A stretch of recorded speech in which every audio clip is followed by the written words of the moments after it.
Okay, so we're going to have a look at some methods of separating the mixture that is crude oil.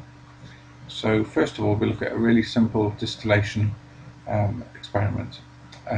This thing isn't a bloke with a monocle and a big nose.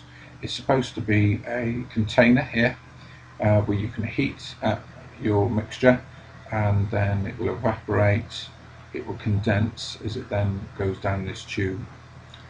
That's supposed to be a thermometer, which we often put there to see what temperature the different fractions evaporate at. So it's because crude oil is a mixture, I'm trying to show the different types of molecule that you get in there by saying that some are L for large, some are M for medium, and some are S for small. So what we're going to do is we're going to separate our mixture into 3 different fractions, and we're going to do that by first of all adding some heat underneath. There's our Bunsen burner, and we're going to heat. Now you can see in a rather budget way our smaller molecules are starting to evaporate more quickly. So there we go, they've evaporated, they've turned from a liquid into a gas, and now as that gas passes into this tube, the gas will then start to condense. It will turn back into a liquid, and then it will plop out of the end into the beaker. So we've collected our first fraction of the smaller molecules with the lower boiling points. Now, as we continue to heat our mixture, I wonder which will evaporate first. It will be the medium-sized molecules that will evaporate next. So liquid evaporates into a gas, gas cools and condenses in this tube, and then plop out of the end you collected your medium-sized alkanes.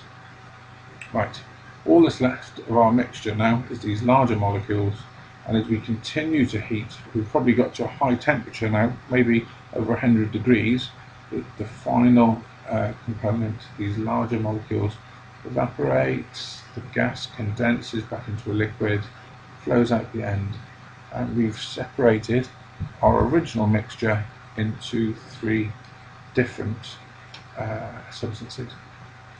Now these 3 different substances, let's call them fraction 1, which we got first, small molecules, fraction 2 and fraction 3.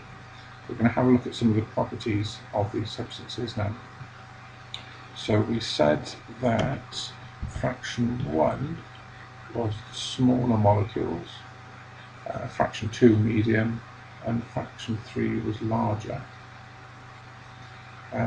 So the boiling point, well, these smaller ones evaporated first as we started heating, so let's say they were low boiling points when they evaporated, maybe something like 30 or 40 degrees. And our larger ones, in the lab, they have higher boiling points, probably about 100 odd degrees in the lab, and on an industrial scale that would be about 200 degrees.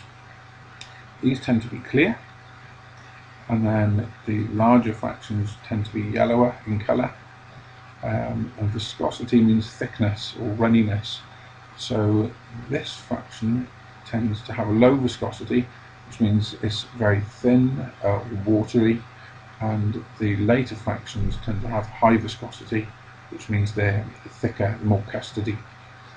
Flammability, first fractions are very flammable, the later ones are less flammable, and the first fractions tend to burn with a clean flame, and the later ones sometimes give off a little bit of soot, so they're less clean. Now let's have a look at this on a larger industrial scale. Again, we've got our mixture of small, medium and large alkanes in our crude oil, and let's put them into this column. This is a fractionating column, it's called, because the process is fractional distillation. So as we start heating, we'll put our heat source down the bottom here. Not a Bunsen burner this time, it's going to be something much bigger. As we start to heat, the smaller molecules will evaporate first. Now this time they're enclosed in this column, and they evaporate and they travel up through this cap that has a kind of a lid on it, and that just makes sure that the substances go up but don't come back down. So smaller molecules can evaporate, and the medium ones are also evaporating, but the larger ones haven't evaporated yet. So now we have to think, well, how are these going to get separated here?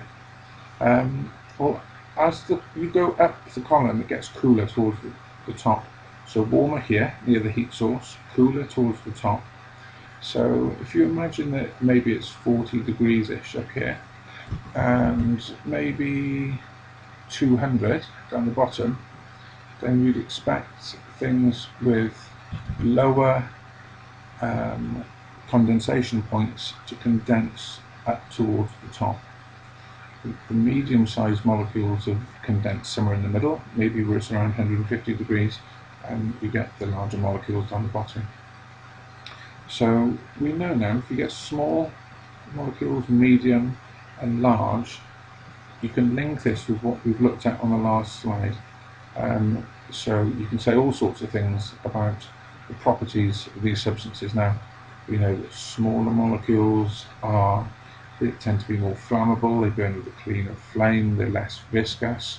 Down towards the bottom of the fractionating column, you've got things that are more viscous, less flammable, and higher boiling points. Okay.